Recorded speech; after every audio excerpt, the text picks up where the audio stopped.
क्या दवा के नाम पर बिक रही कफ सिरप आज युवाओं के लिए सबसे बड़ा नशा बन चुकी है? क्या मेडिकल लाइसेंस की आड़ में देश भर में एक ऐसा काला कारोबार चल रहा है जो खुलेआम भविष्य को बर्बाद कर रहा है?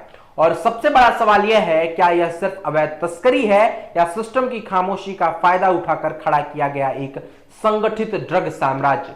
मध्य प्रदेश के मऊगंज से सामने आई यह कार्यवाही इन सभी सवालों को एक साथ खड़ा कर देती है। नमस्कार, मेरा नाम अनुभव है और आप देख रहे हैं फिल्म फर्स्ट। मऊगंज में लंबे समय से नशीली कफ सिरप की तस्करी की शिकायतें मिल रही थी, लेकिन इस बार पुलिस ने सिर्फ छोटी खेप नहीं पकड़ी बल्कि पूरे अंतरराज्यीय नेटवर्क को ही जड़ से हिला दिया। पुलिस अधीक्षक दिलीप सोनी के निर्देश में गठित विशेष टीम ने 28 मार्च 2025 को गड़ा मोड़ के पास घेराबंदी कर एक बिना नंबर की ग्लेजा कार को रोका। तस्करी के दौरान कार में 2160 सीसी ऑनरिक्स कफ सिरप बरामद की गई, जिसकी कीमत करीब 4,21,000 रुपए बताई गई। मौके पर 3 आरोपी अमित सिंह, अमोल तिवारी और आशीष पटेल को गिरफ्तार किया गया। अब इन सभी पर एनडीपीएस एक्ट सहित अन्य धाराओं के साथ मामला दर्ज कर लिया गया। लेकिन यह तो सिर्फ शुरुआत थी। जैसे जैसे जांच आगे बढ़ती गई, यह साफ होता गया कि यह कोई साधारण तस्करी नहीं बल्कि एक बड़े संगठित नेटवर्क का हिस्सा है। जांच में सामने आया कि इस गिरोह के तार मऊगंज, रीवा, सीधी, सिंगरौली समेत वाराणसी तक फैले हुए हैं। पूछताछ में सुमित केसरी का नाम सामने आया, जो फर्जी फर्मों के नाम पर बिलिंग कर इन नशीली कफ सिरपों की सप्लाई करता था। इसके बाद पुलिस टीम वाराणसी पहुंची, जहां जांच में कई संदिग्ध फर्मों और गतिविधियों का खुलासा हुआ। मामले की गंभीरता को देखते हुए मध्य प्रदेश और उत्तर प्रदेश की संयुक्त एसआईटी का गठन किया गया, जिसमें 50 से ज्यादा पुलिसकर्मी शामिल किए गए। पूछताछ के दौरान इस पूरे नेटवर्क का मास्टरमाइंड सामने आया, जो कानपुर निवासी विनोद अग्रवाल था। पुलिस जांच में खुलासा हुआ कि वह ड्रग लाइसेंस की आड़ में 12 से ज्यादा राज्यों में कोडीन युक्त कफ सिरप की सप्लाई कर रहा था। उसके खिलाफ मध्य प्रदेश में 10,000 और उत्तर प्रदेश में 50,000 रुपए का इनाम घोषित था।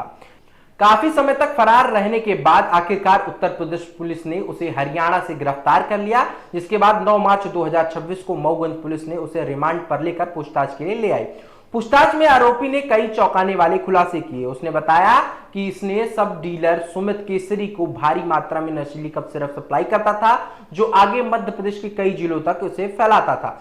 जांच में यह भी सामने आया कि उसने 47 फर्मों को सप्लाई करने की बात कबूली है, लेकिन पुलिस की पड़ताल में यह पता चला है कि नेटवर्क 350 से ज्यादा फर्मों तक फैला हुआ है। इन फर्मों के जरिए करीब 20 लाख कोडीन युक्त कफ सिरपों की बोतलें अवैध रूप से बाजार में सप्लाई की गई हैं, जिसमें कई फर्में सिर्फ कागजों पर ही मौजूद हैं। इस पूरे नेटवर्क की पुष्टि के लिए अलग अलग राज्यों से 50 से ज्यादा पुलिसकर्मियों की टीम लगातार जांच कर रही है। वहीं सबसे बड़ी कार्यवाही करते हुए पुलिस ने आरोपी विनोद अग्रवाल को करीब 9.5 करोड़ रुपए की प्रॉपर्टी को जब्त कर लिया है। ये मार्च 2025 की ये घटना है, जब मऊगंज पुलिस द्वारा एक गाड़ी पकड़ी गई थी, जिसमें करीब 2000 से ज़्यादा कफ सिरप की बॉटल्स मिली थी।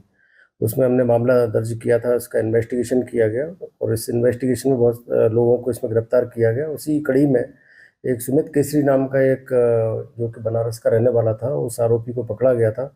तब उसके माध्यम से ये पता चला था कि ये जो सप्लाई है जो कफ सिरप की, ये विनोद अग्रवाल नामक एक जो मुख्य सप्लायर जो पूरे उत्तर प्रदेश में सप्लाई करता है, उसमें इसके द्वारा की गई थी।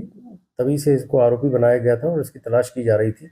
इसी दौरान हम प्रयास कर रहे थे, इसके विभिन्न ठिकानों पर हमने तलाश भी की थी, तब ये पकड़ में नहीं आया था। बाद में फिर उत्तर प्रदेश पुलिस द्वारा इसके खिलाफ 4 मामले कायम किए गए, उसमें इसकी गिरफ्तारी की गई। फिर हमें सूचना मिलने पर फिर हमने इसको जो जेल है, कानपुर देहात जेल से इसको हम यहाँ पर प्रोडक्शन वारंट पे लेके आए थे।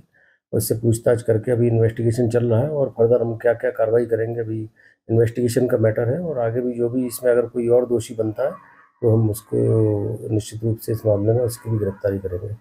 मऊगंज पुलिस की इस कार्यवाही को अंतरराज्यीय ड्रग तस्करी के खिलाफ एक बड़ी सफलता माना जा रहा है, लेकिन सवाल अब भी बरकरार है। क्या इस नेटवर्क में और भी बड़े नाम शामिल हैं? क्या देश भर में इसी तरह से मेडिकल सिस्टम की आड़ में नशे का काला कारोबार फल फूल रहा है?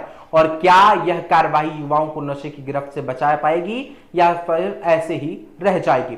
फिलहाल जांच जारी है और आने वाले समय में इस काले साम्राज्य से और जुड़े खुलासे हो सकते हैं। आप इसके बारे में क्या सोचते हैं, हमें कमेंट सेक्शन पर जरूर बताएं। फिर मिलेंगे एक ऐसी ही खबर के साथ। धन्यवाद। मऊगंज से लवकी सिंह की रिपोर्ट।